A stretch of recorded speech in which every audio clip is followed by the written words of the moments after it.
আসসালামু আলাইকুম, কেমন আছেন সবাই? আশা করি সবাই অনেক ভালো আছেন। তো আজকের ভিডিও টপিক হচ্ছে আপনার আশেপাশে যদি কোনো খামারে কোনো ভাইরাসজনিত যদি কোনো রোগ হয়, যেমন রানীক্ষেত, গাম্বর, এই সমস্ত যদি কোনো রোগ হয়, তো তখন আপনার করণীয় কী? বা আপনার মনে করেন দুইটা খামার আছে, সেখান থেকে একটা খামারে এরকম সমস্যা হয়েছে, তো তখন আপনার করণীয় কী? তো তো সে বিষয়ে মূলত আজকে আলোচনা করা হবে। কপালে যদি আপনার খারাপ কিছু লেখা থাকে, তো সেটা আসলে হবেই। আপনি যতই ঔষধ করেন না কেন বা যতই আপনি সিকিউরিটি নিয়ে চলেন না কেন, তারপরও আমাদের কিন্তু উচিত যে একটু সতর্ক থাকা। তো যে কাজগুলো আপনারা করবেন বা আমি যেগুলো করি, সেটা হচ্ছে সব সময় আপনি এই জিনিসটা ব্যবহার করবেন। এটা হচ্ছে আমি এ জায়গায় আগে পটাশ ইউজ করতাম। পটাশে আসলে আমার হাতে রঙের টাইপের বা জামা কাপড়ে লাগিয়ে নষ্ট হয়ে যায়, তো সেই জন্য আসলে স্যাভলন ইউজ করতেছি। এ জায়গায় স্যাভলনগুলো আছে। তো প্রতিদিন আপনি যখনই খামারের ভিতরে ঢুকবেন, তখনই আপনি আপনার পায়ে জুতার যে নিচ আছে সে জায়গায় আপনি স্প্রে করবেন এবং হাতে পায়ে সব জায়গায় স্প্রে করবেন। আর এটা স্প্রে করার ফলে আপনার যদি বহিরাগত থেকে যদি আপনি কোনো জীবাণু নিয়ে আসেন বা বাইরে থেকে যদি কোনো জীবাণু, ব্যাকটেরিয়া, ভাইরাস আসে, সেটা আশা করি মারা যায় বা নষ্ট হয়ে যায়, যেহেতু স্যাভলনের পানি ইউজ করতেছেন। আরেকটা কথা হচ্ছে, বাহিরের যে জুতাটা আছে সেই জুতা ভিতরে নিয়ে প্রবেশ করা যাবে না। অবশ্যই ভিতরে আলাদা জুতা রাখতে হবে। তাছাড়া কিন্তু আপনি যতই স্প্রে করেন, বাহিরের জুতা দেখবেন সব দিকে ময়লা লেগে থাকে, বা আপনি বাহিরে হাঁটাচলা করেন, হয়তোবা আপনি খালি পায়ে ঢুকবেন বা আপনি ভিতরে আলাদা এক জুতা রাখবেন।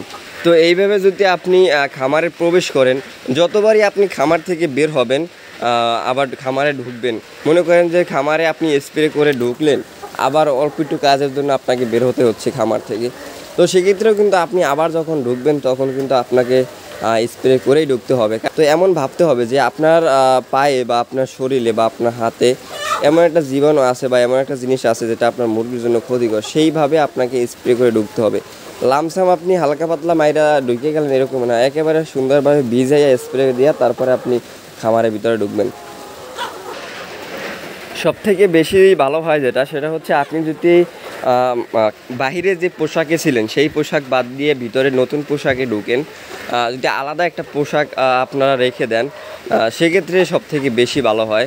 বা জুতা, আলাদা একটা জুতা ব্যবহার করবেন খামারের জন্য, আলাদা একটা কাপড় ব্যবহার করবেন খামারের জন্য। সেক্ষেত্রে দেখবেন যে আপনার কিছুটা পরিমাণ, তো কিছুটা হলেও কিন্তু আপনি ভাইরাস থেকে রক্ষা করতে পারবেন।